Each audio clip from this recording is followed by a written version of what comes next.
നിങ്ങളൊരു ലോൺ എടുക്കാനായിട്ട് പോവുകയാണോ? അങ്ങനെയാണെന്നുണ്ടെങ്കിൽ ലോൺ എടുക്കുമ്പോൾ ശ്രദ്ധിക്കേണ്ട 3 കാര്യങ്ങളുണ്ട്. ഇതൊന്നും ശ്രദ്ധിക്കാതെ ഒരു പണി കിട്ടിയ ഒരു എൻ.ആർ.ഐയുടെ കഥയാണ് നമ്മൾ ആദ്യം ഷെയർ ചെയ്യുന്നത്. അതിനുശേഷം നിങ്ങൾ ലോൺ എടുക്കുമ്പോൾ ശ്രദ്ധിക്കേണ്ട ആ 3 കാര്യങ്ങൾ എന്തൊക്കെയാണ് എന്ന് നമ്മൾ വളരെ ഡീറ്റെയിൽ ആയിട്ട് ഡിസ്കസ് ചെയ്യുന്നു. ഈ പേഴ്സണൽ ഫിനാൻസുമായി ബന്ധപ്പെട്ട്, അതായത് പ്രത്യേകിച്ച് ഇപ്പോൾ ലോൺ എടുക്കുന്നതായിട്ട് ബന്ധപ്പെട്ടിട്ട് അല്ലെങ്കിൽ ഇൻവെസ്റ്റ്മെൻ്റ് ആയിട്ടൊക്കെ ബന്ധപ്പെട്ടിട്ട്, അതായത് ഇപ്പോൾ നിങ്ങൾക്ക് പലിശ ഇല്ലാതെ ലോൺ വേണം, അങ്ങനെയാണെന്നുണ്ടെങ്കിൽ അതിനൊക്കെയുള്ള ഒരുപാട് ഓപ്ഷൻസ് ഉണ്ട്. അതായത് 2-3 പ്രൊഡക്റ്റുകൾ നിങ്ങൾ വേണ്ട വിധത്തിൽ മിക്സ് ചെയ്തിട്ടൊക്കെ യൂസ് ചെയ്യുകയാണെന്നുണ്ടെങ്കിൽ നിങ്ങൾക്ക് പലിശ ഇല്ലാതെ ലോൺ എടുക്കാനായിട്ടുള്ള ഓപ്ഷനുകളൊക്കെ ഉണ്ട്. അപ്പോൾ ഇതിനെക്കുറിച്ചൊക്കെ വളരെ ഡീറ്റെയിൽ ആയിട്ട് നമ്മൾ പലപ്പോഴും വീഡിയോസ് ചെയ്യാറുണ്ട്. അപ്പോൾ ഇതുപോലെയുള്ള അപ്ഡേറ്റ്സ് ലഭിക്കാനായിട്ട്, പേഴ്സണൽ ഫിനാൻസിനെ കുറിച്ച്, സേവിങ്സിനെ കുറിച്ച്, ഇൻവെസ്റ്റ്മെൻറ്റിനെ കുറിച്ചിട്ടൊക്കെ ഉള്ളൊരു അപ്ഡേറ്റ്സ് നിങ്ങൾക്ക് ലഭിക്കാനായിട്ട് നമ്മളൊരു വാട്സപ്പ് കമ്മ്യൂണിറ്റി സ്റ്റാർട്ട് ചെയ്തിട്ടുണ്ട്. അപ്പോൾ അതിലേക്ക് ഫ്രീ ആയിട്ട് ജോയിൻ ചെയ്യാനുള്ള ലിങ്ക് ഞാൻ വീഡിയോയുടെ താഴെ കമൻ്റായിട്ട് പിൻ ചെയ്തിട്ടുണ്ട്. നമ്മുടെ ഡിസ്ക്രിപ്ഷനിലും അത് അവൈലബിൾ ആണ്. അപ്പോൾ അതുപോലെയുള്ള ഒരു അവസരം നിങ്ങൾ തീർച്ചയായിട്ടും ഉപയോഗപ്പെടുത്തുക. അതായത് നമ്മളുടെ ഫ്രീ ആയിട്ട് നിങ്ങൾക്ക് ആ വാട്സപ്പ് കമ്മ്യൂണിറ്റിയിൽ ജോയിൻ ചെയ്യാനായിട്ട് സാധിക്കും. ഇതുപോലെയുള്ള ഫിനാൻഷ്യൽ അപ്ഡേറ്റ്സ് നിങ്ങൾക്ക് ഫ്രീ ആയിട്ട് നിങ്ങളുടെ കയ്യിലെത്തുന്നതാണ്. ഇദ്ദേഹം നമ്മുടെ എൻ.ആർ.ഐയുടെ കഥയിലേക്ക് തിരിച്ചു വരാം. ഇദ്ദേഹം കുവൈറ്റിലായിരുന്നു. അദ്ദേഹം ഒരു പ്രൊഫഷണൽ ആയിരുന്നു കേട്ടോ.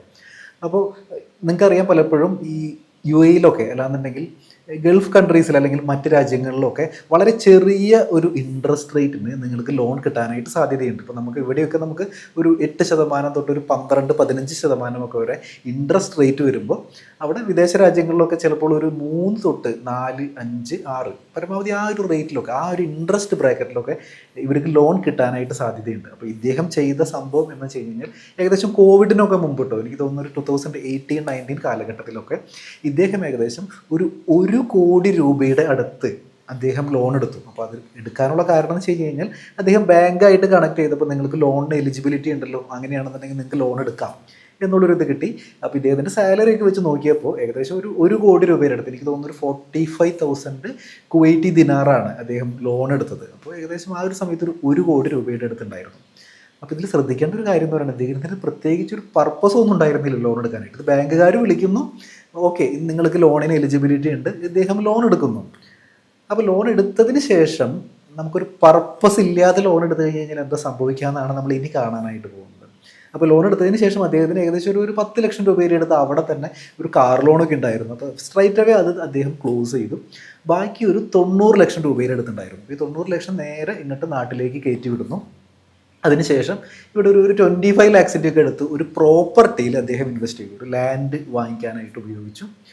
പിന്നെ ബാക്കി വരുന്ന പൈസ അറൗണ്ട് ഒരു 45 ലാക്സിൻ്റെ ഒക്കെ എടുത്ത് ഇദ്ദേഹം യൂലിപ്പ് പ്ലാനുകളുണ്ടല്ലോ, അപ്പോൾ നമ്മുടെ കയ്യിൽ പൈസ ഉണ്ടെന്നുണ്ടെങ്കിൽ എന്താ സംഭവിക്കുക, അപ്പോൾ പിന്നെ ഒരുപാട് ബാങ്ക്, പ്രത്യേകിച്ച് NRIs ഒക്കെ ആയതുകൊണ്ട് തന്നെ ഒരുപാട് ബാങ്കുകാർ അല്ലാന്നുണ്ടെങ്കിൽ ഇൻഷുറൻസ് ഏജൻസി ഇങ്ങനെയൊക്കെയുള്ള ആളുകളൊക്കെ നമ്മളെ വന്ന് വട്ടം ചുറ്റി നിൽക്കും. എന്നിട്ട് അപ്പോൾ ഇദ്ദേഹം ഒരു യൂലിപ്പ്, അതായത് യൂണിറ്റ് ലിങ്ക്ഡ് ഒരു ഇൻഷുറൻസ് പോളിസി, അങ്ങനെയുള്ള ഒരു പ്ലാനിലൊക്കെ അദ്ദേഹം ഒരു ജോയിൻ ചെയ്തു. ഏകദേശം എനിക്ക് തോന്നുന്നു 45 ലാക്സിൻ്റെ ഒക്കെ എടുത്ത് ഇദ്ദേഹം ജോയിൻ ചെയ്തു.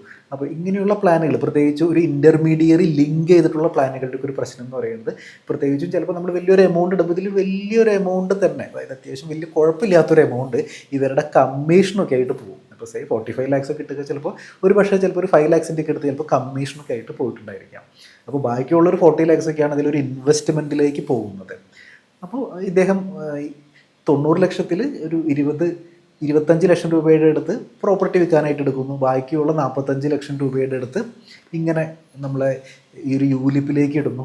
പിന്നെ ബാക്കി ഉണ്ടായിരുന്ന 20 ലക്ഷം രൂപയുടെ അടുത്ത് എങ്ങനെയാണ്, കാരണം നമ്മുടെ കയ്യിൽ പൈസ വരുമ്പോൾ ഇതെങ്ങനെയാണ് യൂട്ടിലൈസ് ചെയ്യുക, അതായത് ആ വഴിക്ക് അങ്ങോട്ട് പോകുന്നു, കുറച്ച് പേർക്കൊക്കെ കടം കൊടുക്കുന്നു, അങ്ങനെ അവസാനിപ്പിച്ച് സംഭവം പോകുന്നു. അപ്പോൾ 1 കോടി ലോൺ എടുത്ത് അവസാനം ഉള്ളതെന്ന് പറഞ്ഞിട്ട് ഒരു 25 ലക്ഷം രൂപയുടെ ഒരു പ്രോപ്പർട്ടി ഉണ്ട്, ഞാൻ കുറച്ച് യൂലിപ്പിൽ കുറച്ച് ഫണ്ട് ഇട്ടിട്ടുണ്ട്. ഇങ്ങനെയാണ് അത് അവസാനം എത്തി നിൽക്കുന്നത്. പക്ഷെ അതിന് ശേഷമാണ് ഇതിൽ റിയൽ സ്റ്റോറി വരുന്നത്. അപ്പോൾ ഇദ്ദേഹത്തിൻ്റെ സാലറിയുടെ അത്യാവശ്യം നല്ലൊരു എമൗണ്ട് എല്ലാ മാസവും ലോണിൻ്റെ EMI ആയിട്ട് പോയിക്കൊണ്ടിരിക്കണം. അതൊന്നും അദ്ദേഹം ഈ ലോൺ എടുക്കുന്ന സമയത്ത് ഈ ഒരു ലിക്വിഡിറ്റി ക്രിസിസ് ഒന്നും ആലോചിച്ചിരുന്നില്ല കേട്ടോ. 1 കോടി രൂപ ലോൺ കിട്ടുന്നു എന്നുള്ളൊരു കാര്യം മാത്രമേ ആലോചിച്ചിട്ടുണ്ടായിരുന്നുള്ളൂ. അപ്പോൾ എപ്പോഴും ഈ ഒരു ലിക്വിഡിറ്റി ക്രിസിസ് ഉണ്ടല്ലോ, അതായത് കറക്റ്റ് കഷ്ടിമുഷ്ടി പോകാനുള്ള കാര്യങ്ങളാണ്. കാരണം ലോൺ എമൗണ്ടും കൂടി അടച്ചു കഴിയുമ്പോൾ പിന്നെ തട്ടിമുട്ടി പോകാനുള്ള കാര്യങ്ങളെ ബാക്കിയുള്ളൂ. ഇനി ഇപ്പോൾ ഒരു ഏകദേശം ഒരു 5-6 വർഷം കഴിഞ്ഞു ഇതുപോലെ അടച്ചിട്ടും ലോണാണെങ്കിൽ തീരുന്നില്ല. അപ്പോൾ 5-6 വർഷം കഴിഞ്ഞപ്പോൾ ആക്ച്വലി എന്താ സംഭവിച്ചതെന്ന് വെച്ച് കഴിഞ്ഞാൽ, ഇതിൽ പ്രോപ്പർട്ടിയുടെ കേസ് പറഞ്ഞു. അപ്പോൾ നമ്മൾ ഇൻവെസ്റ്റ് ചെയ്തിരിക്കുന്ന പൈസ അപ്രീസിയേറ്റ് ചെയ്തിട്ടുണ്ടെങ്കിൽ കുഴപ്പമില്ലായിരുന്നു. പക്ഷേ നിങ്ങൾക്കറിയാം, ഒരു 2018-19 ശേഷം ഒന്നും റിയൽ എസ്റ്റേറ്റിൽ വലിയ കാര്യമായിട്ടുള്ള ഇമ്പ്രൂവ്മെൻറ്റ്സ് ഒന്നും വന്നിട്ടൊന്നുമില്ല. അപ്പോൾ ഏകദേശം ഒരു വാങ്ങിച്ച എനിക്ക് തോന്നുന്നത് ആ ഒരു പ്രോപ്പർട്ടി ഇപ്പോഴും അദ്ദേഹത്തിന് ഒരു സെയിൽ ചെയ്യുകയാണെന്നുണ്ടെങ്കിൽ അറൗണ്ട് ആ ഒരു ലെവലിലൊക്കെ തന്നെയാണ് അദ്ദേഹത്തിന് സെയിൽ ചെയ്യാനായിട്ട് പറ്റുള്ളൂ. ഒരു 25 ആണെന്നുണ്ടെങ്കിൽ വേണമെങ്കിൽ ഒരു 1 or 2 lakhs ചിലപ്പോൾ കൂടുതലുണ്ടായിരിക്കാം. അപ്പോൾ ഇതാണ് പ്രോപ്പർട്ടിയുടെ അവസ്ഥ. ഇനി യൂലിപ്പ് പ്ലാനിൻ്റെ കേസാണെന്ന് വെച്ച് കഴിഞ്ഞാൽ ഇതൊരു പ്രൈവറ്റ് ബാങ്ക് ആയിരുന്നു അത് ഹാൻഡിൽ ചെയ്തിട്ടുണ്ടായിരുന്നത്. അപ്പോൾ അദ്ദേഹത്തിന് തന്നെ ഇപ്പോൾ അവരെ വിളിക്കുമ്പോൾ അവർ കറക്റ്റായിട്ടുള്ളൊരു ഡീറ്റെയിൽസ് ഒന്നും കിട്ടുന്നില്ല. ഇപ്പോൾ ഇവർ പറയുന്നത് ഏകദേശം ആ ഇട്ട പൈസയൊക്കെ തന്നെ ഉണ്ട് എന്നുള്ളൊരു ലൈനിലൊക്കെയാണ് അവർ ഇപ്പോൾ സംസാരിച്ചുകൊണ്ടിരിക്കുന്നത്. പക്ഷേ ഇതിൽ വേറൊരു ട്രാപ്പ് സംഭവിച്ചത് എന്താണ് എന്ന് ഞാൻ പറഞ്ഞുതരാം. അതായത് ഇദ്ദേഹം ലോൺ എടുക്കുന്ന സമയത്ത് കുവൈറ്റി ദിനാർ എന്ന് പറയുന്നത് ഏകദേശം ഒരു 220-225 റേഞ്ചിലൊക്കെ ആയിരുന്നു. അതായത് 45,000 ദിനാർ ലോൺ എടുത്തപ്പോൾ ഏകദേശം ഒരു 1 കോടി രൂപയുടെ അടുത്താണ് ഇദ്ദേഹത്തിന് INR കൺവേർട്ട് ചെയ്യുമ്പോൾ വരുന്നത്. പക്ഷേ പിന്നീട് എന്താ സംഭവിച്ചതെന്ന് വെച്ച് കഴിഞ്ഞാൽ ഈ റുപ്പി ഡിപ്രീസിയേറ്റ് ചെയ്ത് അവസാനം ഇപ്പോൾ കുവൈറ്റി ദിനാർ എത്തി നിൽക്കുന്നത് ഏകദേശം 275-280 റേഞ്ചിലൊക്കെയാണ്. അതായത് 1 കോടി എടുത്ത ആ ലോണിൻ്റെ നമ്മളുടെ ഇന്ത്യൻ റുപ്പിയുടെ ഡിപ്രീസിയേഷൻ കാരണം കൊണ്ട് തന്നെ, അതായത് നമ്മളൊരു എക്സ്ചേഞ്ച് ഫ്ലക്ച്വേഷൻ എന്നൊക്കെ പറയുമല്ലോ, അതുകൊണ്ട് തന്നെ ഏകദേശം ഒരു 10-25 ലക്ഷം രൂപയുടെ അടുത്ത് അദ്ദേഹത്തിന് നഷ്ടം വന്നുള്ളതാണ്.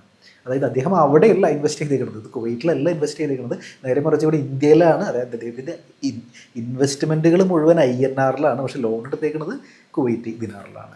അപ്പോൾ ഇങ്ങനെയുള്ളൊരു എക്സ്ചേഞ്ച് ഡിഫറൻസിൻ്റെ പ്രശ്നമുണ്ടല്ലോ, അതാണ് ഒരു ഹെവിലി അദ്ദേഹത്തിനെ എഫക്റ്റ് ചെയ്തത്. പിന്നെ അത് മാത്രമല്ല, ഒരു ഫോക്കസ്ഡ് അല്ലാതെ ലോൺ എടുത്തത്. അതായത് സത്യം പറഞ്ഞു കഴിഞ്ഞാൽ അദ്ദേഹത്തിന് ആ ലോൺ എടുക്കേണ്ട യാതൊരു ആവശ്യവും ഉണ്ടായിരുന്നില്ല. അപ്പോൾ അദ്ദേഹം ഫോക്കസ്ഡ് അല്ലാതെ ലോൺ എടുത്തത് കൊണ്ട് തന്നെ അത് കറക്റ്റായിട്ട് പ്ലേസ് ചെയ്യാനോ കറക്റ്റായിട്ട് ഇൻവെസ്റ്റ് ചെയ്യാനോ ഒന്നും സാധിച്ചില്ല. അപ്പോൾ ഇതുപോലെ പ്രത്യേകിച്ച് നിങ്ങൾ ഫോറിൻ കറൻസിയിലൊക്കെ ലോൺ എടുക്കുമ്പോൾ ഇങ്ങനെ വലിയ ഒരു ട്രാപ്പ് അവിടെ കിടക്കുന്നുണ്ട്. കാരണം മേ ബി ഇൻട്രസ്റ്റ് റേറ്റ് ഒക്കെ ചിലപ്പോൾ കുറവായിരിക്കാം, 4%, 5%-ക്ക് ചിലപ്പോൾ നിങ്ങൾക്ക് ലോൺ കിട്ടും. പക്ഷേ ഇതുപോലെ റുപ്പിയുടെ ഒരു ഡിപ്രീസിയേഷൻ വരികയാണെന്നുണ്ടെങ്കിൽ വലിയൊരു എമൗണ്ട്, കാരണം നിങ്ങൾ ലോൺ എടുക്കുന്നത് ഫോറിൻ കറൻസിയിലാണ്, ഇൻവെസ്റ്റ് ചെയ്യുന്നത് ഇന്ത്യൻ റുപ്പിയിലാണ്. അപ്പോൾ അതുകൊണ്ട് തന്നെ ഈ റുപ്പിയുടെ ഡിപ്രീസിയേഷൻ ഉണ്ടല്ലോ, അതൊരു വലിയ ഒരു ട്രാപ്പിലേക്ക് പോകാനായിട്ട് സാധ്യതയുണ്ട്. അപ്പോൾ നമ്മൾ ഇതിൽ നിന്നും മനസ്സിലാക്കേണ്ട ഒരു കാര്യം എന്ന് പറയുന്നത്, നമ്മൾ ഈ ലോണായിട്ട് ബന്ധപ്പെട്ടിട്ട് ഇപ്പോൾ പലപ്പോഴും നമ്മൾ കാണുന്ന ഒരു കാര്യമാണ്, നമുക്ക് ലോക്കലി, ഇപ്പോൾ ഇൻ്റർനാഷണൽ കാര്യം ഇവിടെ നിൽക്കട്ടെ, നമ്മൾ ലോക്കലി വരികയാണെന്നുണ്ടെങ്കിൽ നമുക്ക് ഇവിടെ പലപ്പോഴും നമുക്ക് ബാങ്കിൽ നിന്നൊക്കെ നമുക്ക് ചിലപ്പോൾ കോളുകൾ വരാം, നിങ്ങൾക്ക് പേഴ്സണൽ ലോൺ ആവശ്യമുണ്ടോ. അപ്പോൾ നിങ്ങൾക്ക് ഇതിൽ ഒന്നാമത്തെ കാര്യം എന്ന് പറയുന്നത്, ഇഫ് നെസസറി നിങ്ങൾക്കൊരു കോൾ വരുന്നതിന് മുൻപ് അല്ലെങ്കിൽ നിങ്ങൾ ലോൺ എടുക്കുന്നതിന് മുമ്പ് നിങ്ങൾ ആദ്യം ചിന്തിക്കേണ്ട ഒരു കാര്യം എന്ന് പറയുന്നത്, ഈ ലോൺ നിങ്ങൾക്ക് ആവശ്യം ഉണ്ടോ എന്നുള്ളതാണ്. നിങ്ങൾക്ക് ആവശ്യം ഇല്ല എന്നുണ്ടെങ്കിൽ ഒരിക്കലും നിങ്ങൾ ലോൺ എടുക്കാൻ പോകേണ്ട കാര്യമില്ല. കാരണം ലോൺ എന്ന് പറയുന്നത് ഒരു ബർഡൻ തന്നെയാണ്. എന്തൊക്കെ തരത്തിൽ നോക്കിക്കഴിഞ്ഞാലും അതൊരു ബർഡൻ തന്നെയാണ്. നിങ്ങൾ തന്നെ തിരിച്ചടയ്ക്കുന്നത് പ്രിൻസിപ്പിൾ മാത്രമല്ല, വിത്ത് ഇൻട്രസ്റ്റ് നിങ്ങൾ തിരിച്ചടയ്ക്കേണ്ടതായിട്ടുണ്ട്. അപ്പം നിങ്ങൾക്ക് പ്രത്യേകിച്ച് ആവശ്യങ്ങളൊന്നും ഇല്ല എന്നുണ്ടെങ്കിൽ നിങ്ങൾ ലോൺ എടുക്കാനായിട്ട് പോകേണ്ട കാര്യമില്ല. ഞാനത് പറയാൻ കാരണം വെച്ച് കഴിഞ്ഞാൽ പലപ്പോഴും നമുക്ക് ബാങ്കിൽ നിന്നൊക്കെ പേഴ്സണൽ ലോൺ ആവശ്യമുണ്ടോ, അങ്ങനെയുണ്ടോ, അല്ലെങ്കിൽ നമ്മളിപ്പോൾ ലോക്കലി നമ്മളിപ്പോൾ ഈ കുടുംബശ്രീ എന്നൊക്കെ ഉള്ളൊരു കൺസെപ്റ്റിലൊക്കെ പലപ്പോഴും കാണുന്ന ഒരു കാര്യമാണ്. ഇത് കുടുംബശ്രീ എന്ന് എല്ലാവർക്കും ലോൺ കൊടുക്കുന്നത്. അങ്ങനെ ലോൺ എടുത്തിട്ട് കുറച്ച് ട്രാപ്പിലായിട്ടുള്ള വീട്ടമ്മമാരുടെ കഥകളൊക്കെ ചിലപ്പോൾ നമ്മൾ ഒരുപാട് കേട്ടിട്ടുണ്ടായിരിക്കും. അതായത് കുടുംബശ്രീ എന്ന് എല്ലാവർക്കും ലോൺ കൊടുക്കുന്നുണ്ടെന്നാൽ നമ്മൾ കൊടുക്കുക. അത് പ്രത്യേകിച്ച് ഒരു പർപ്പസ് ഒന്നും ഇല്ലാതെ വെറുതെ ലോൺ എടുക്കുകയാണ്. അപ്പോൾ ലോൺ എടുത്തു കഴിഞ്ഞാൽ നമ്മുടെ കയ്യിൽ പൈസ വന്നു കഴിഞ്ഞാൽ എന്തായാലും ചിലവായി പോകും. പക്ഷേ പിന്നെ ഇത് എങ്ങനെയാണ് തിരിച്ചടയ്ക്കുക, അങ്ങനെയുള്ളൊരു സ്ട്രാറ്റജി ഒന്നുമില്ല. കാരണം പർപ്പസ് ഇല്ലാതെയാണല്ലോ ലോൺ എടുക്കുന്നത്. അപ്പോൾ പിന്നെ പ്രത്യേകിച്ച് ഇത് റീപേയ്മെൻറ്റിനെ പറ്റിയിട്ടൊന്നും ആലോചിച്ചിട്ടുണ്ടാവില്ല. അപ്പോൾ ക്വസ്റ്റ്യൻ നമ്പർ 1, നിങ്ങൾ ലോൺ എടുക്കുന്നതിന് മുമ്പ് നിങ്ങളോട് തന്നെ ചോദിക്കേണ്ട ഒന്നാമത്തെ ചോദ്യം എന്ന് പറയുന്നത്, ഈ ലോൺ ആവശ്യം ഉണ്ടോ എന്നുള്ളതാണ്. അപ്പോൾ ലോൺ ആവശ്യമില്ല, നിങ്ങൾക്ക് പ്രത്യേകിച്ച് ഒരു പർപ്പസ് ഒന്നുമില്ല എന്നുണ്ടെങ്കിൽ അത് അവിടെ വെച്ച് തന്നെ അവസാനിപ്പിക്കുക, ലോൺ എടുക്കണ്ട എന്നുള്ളതാണ് എൻ്റെ ഒരു ഒപ്പീനിയൻ. ഇനി അടുത്ത ചോദ്യം, നിങ്ങൾ ചോദിക്കേണ്ട അടുത്ത ചോദ്യം എന്ന് പറഞ്ഞാൽ, ഇപ്പോൾ നിങ്ങൾക്ക് പർപ്പസ് ഉണ്ട്, നിങ്ങൾക്ക് ലോൺ എടുക്കണം, നിങ്ങളൊരു കാറ് വാങ്ങിക്കാനായിട്ട് പോവുകയാണ്. അപ്പോൾ നിങ്ങൾക്കൊരു കാറ് വാങ്ങിക്കണം, നിങ്ങൾക്ക് 10 lakhs rupees വേണം. നിങ്ങളുടെ അടുത്ത ചോദ്യം ചോദിക്കേണ്ടത്, നിങ്ങളുടെ കയ്യിൽ ഫണ്ട് ഉണ്ടോ എന്നുള്ളതാണ്. അപ്പോൾ നിങ്ങളൊരു കാറ് വാങ്ങിക്കാൻ പോകുന്നു, 10 ലക്ഷമാണ് കാറിൻ്റെ വില. ഈ 10 ലക്ഷം രൂപ നിങ്ങളുടെ കയ്യിലുണ്ടോ, അതായത് ഒരു സേഫ്ലി നിങ്ങളുടെ കയ്യിൽ ആ ക്യാഷ് ഡീൽ ചെയ്യാനായിട്ടുണ്ടോ എന്ന്. അങ്ങനെയാണെന്നുണ്ടെങ്കിൽ നിങ്ങളുടെ കയ്യിൽ ആ പൈസ ഉണ്ട് എന്നുണ്ടെങ്കിൽ പിന്നെ നിങ്ങൾ വേറെ ലോൺ എടുക്കേണ്ട കാര്യമില്ല. അതായത് നിങ്ങളുടെ കയ്യിൽ ഓൺ ഫണ്ട് ഉണ്ടെന്നുണ്ടെങ്കിൽ നിങ്ങൾ ഒരിക്കലും ലോണിലേക്ക് പോകേണ്ട കാര്യമില്ല.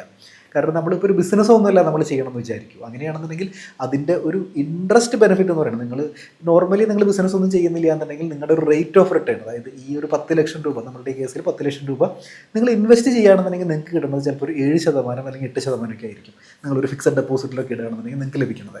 നേരെ മറിച്ച് നിങ്ങൾ ലോൺ എടുക്കുകയാണെന്നുണ്ടെങ്കിൽ തീർച്ചയായിട്ടും 9%, 10% അതിൽ കൂടുതൽ അതിന് ഇൻട്രസ്റ്റ് റേറ്റ് വരും. അപ്പോൾ ഡെഫിനറ്റ്ലി അവിടെ ഒരു ഇൻട്രസ്റ്റ് റേറ്റ് ഡിഫറൻസ് ഉണ്ട്.